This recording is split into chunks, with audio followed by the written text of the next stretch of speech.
Assalamualaikum warahmatullahi wabarakatuh. Ketemu lagi bersama aku, Azafatun Nisa.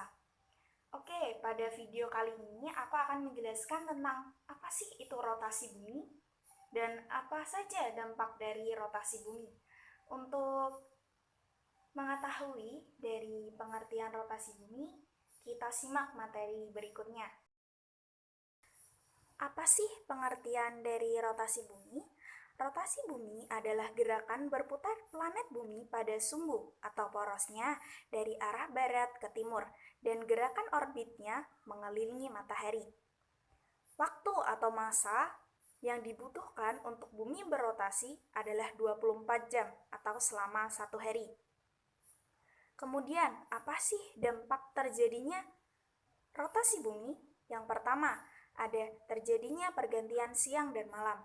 Daerah bumi yang terkena sinar matahari dinamakan siang, sedangkan daerah bumi yang di belakangnya yang tidak terkena sinar matahari dinamakan malam.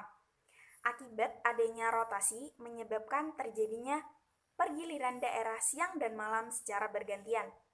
Jika rotasi bumi terjadi selama 24 jam, maka lama siang dan malam masing-masing terjadi selama 12 jam. Akan tetapi ada pengecualian nih di daerah dekat kutub.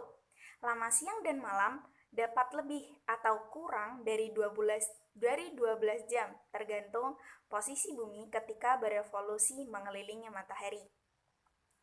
Yang kedua, ada perbedaan waktu di berbagai tempat. Akibat gerakan rotasi dari barat ke timur menyebabkan daerah sebelah timur akan menjumpai siang terlebih dahulu dibandingkan daerah barat. Perbedaan ini menyebabkan adanya perbedaan waktu di setiap bagian bumi. Karena rotasi bumi, maka permukaan bumi di sebelah timur akan melihat matahari terbit dan terbenam lebih cepat daripada daerah di sebelah barat. Oleh karena itu, setiap tempat di berbagai belahan bumi akan memiliki waktu yang berbeda. Untuk menyamakan waktu secara internasional digunakan waktu GMT atau Greenwich Mean Time.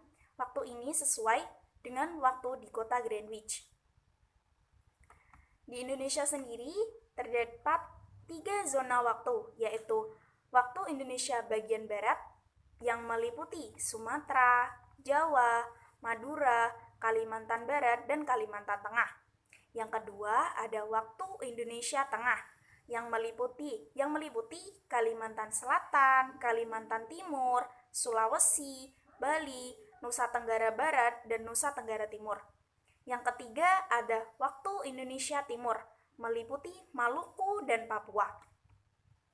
Yang selanjutnya ada pergerakan semu bintang. Akibat rotasi bumi dari arah barat ke timur, maka bintang-bintang termasuk matahari tampak seperti bergerak dari timur ke barat. Namun sebenarnya bintang-bintang tersebut tidak bergerak.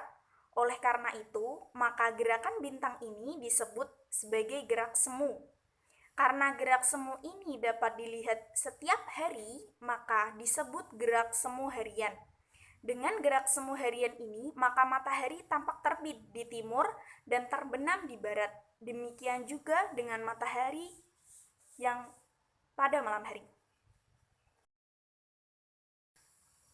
Yang selanjutnya, ada perbedaan percepatan gravitasi di permukaan bumi.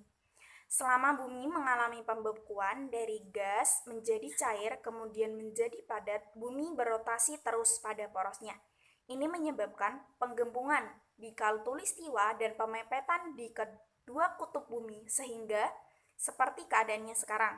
Karena percepatan gravitasi berbanding terbalik dengan kuadrat jari-jari, maka percepatan gravitasi tempat-tempat di kutub lebih besar daripada di sekitar khatulistiwa.